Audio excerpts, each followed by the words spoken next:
పీవీకి భారతరత్న దేశ అత్యున్నత పురస్కారం ప్రకటించిన కేంద్రం మాజీ ప్రధాని చరణ్ సింగ్ హరిత విప్లవ పితామహుడు ఎంఎస్ స్వామినాథన్లకు కూడా ఆర్థిక సంస్కరణలతో దేశాభివృద్ధికి పివి నరసింహారావు పునాది, భూ సంస్కరణలతో పాటు విద్యారంగంలోను మార్పులు, ఉమ్మడి ఏపీ ముఖ్యమంత్రిగా కేంద్ర మంత్రిగాను సేవలు, దక్షిణాది నుంచి తొలి ప్రధానిగా ఏకైక తెలుగు వ్యక్తిగా రికార్డు. మంతని మాజీ ఎమ్మెల్యే, ఇప్పుడు దుద్దిల శ్రీధర్ బాబు ఉన్నాడు, అంతకుముందు తను ఉండే.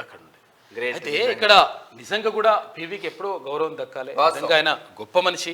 17 భాషలలో ఏ రాష్ట్రం పోతే ఆ రాష్ట్రంలో అట్లా మాట్లాడేటోడు. అంటే ఆ రాష్ట్ర లోకల్ భాష అంత పర్ఫెక్ట్ గా మాట్లాడేవాడు. తెలంగాణ బిడ్డ పివి నరసింహారావును దేశ అత్యున్నత పురస్కారం భారతరత్న వరించింది. వరంగల్లో పుట్టిన ఆయన దేశ ప్రధాని దాకా ఎదిగారు. కష్టకాలంలో ప్రధానిగా పగ్గాలు చేపట్టి ఆర్థిక సంస్కరణలు తీసుకొచ్చి సంక్షోభం నుంచి దేశాన్ని గట్టెక్కించారు. ఉమ్మడి ఏపీ ముఖ్యమంత్రిగా ఉన్న టైంలో ల్యాండ్ సీలింగ్ యాక్ట్ తీసుకొచ్చి పేదలకు భూములు పంపిణీ చేశారు. చాలా ఇంపార్టెంట్ ఇది. ల్యాండ్ సీలింగ్ యాక్ట్ అంటే 100 ఎకరాలు 1000 ఎకరాలు నాకు మల్లారెడ్డి అంటున్నా, మాకు 600 ఎకరాలు ఉంది అట్లా. అరే అట్లా కాదురా నాయన, ఒక వ్యక్తికి 54 ఎకరాలు 53 ఎకరాలు అనేటువంటిది ఒక నిబంధన ఉండాలి. దాన్ని దాటితే కరెక్ట్ కాదు అని చెప్పేసి ఒక ల్యాండ్ సీలింగ్ యాక్ట్ తీసుకొచ్చిండు. ఉన్నోనికేమో 100 ఎకరాలు 1000 ఎకరాల భూమి ఉంటే లేనోనికి అసలే లేకుంటున్నది.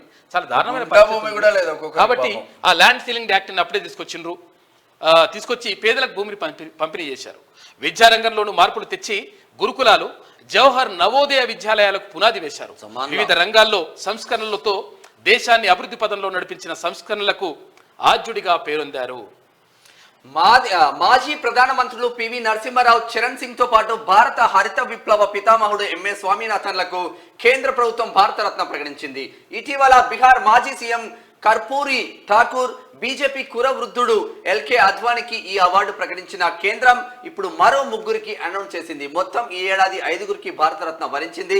వీరిలో ఒక్క ఎల్కే అద్వానీ తప్ప మిగిలిన 4 మరణాంతరం అవార్డు దక్కింది. కాగా ఒకే ఏడాదిలో 5 భారతరత్న ప్రకటించడం ఇదే మొదటిసారి.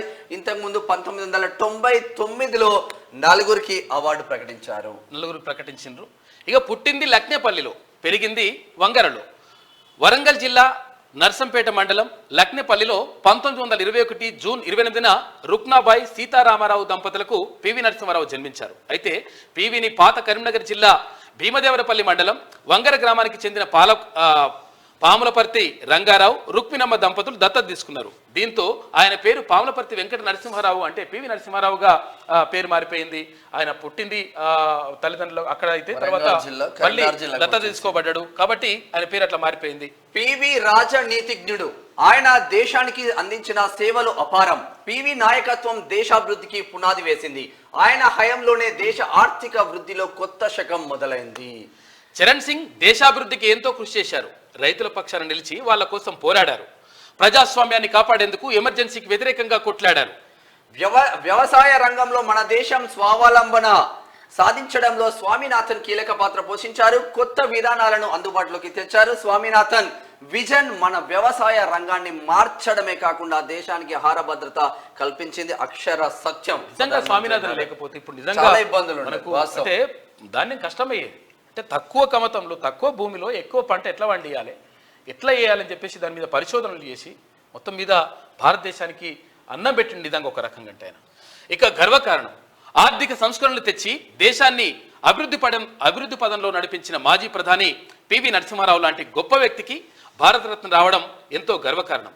ఇండియాను ప్రపంచ దేశాలతో పోటీ పడేలా నిలబెట్టిన ఘనత పీవీకే దక్కుతుంది.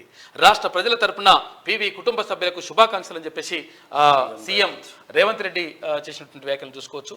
మొత్తం మీద నిజంగా కూడా ఒక గొప్ప విషయం.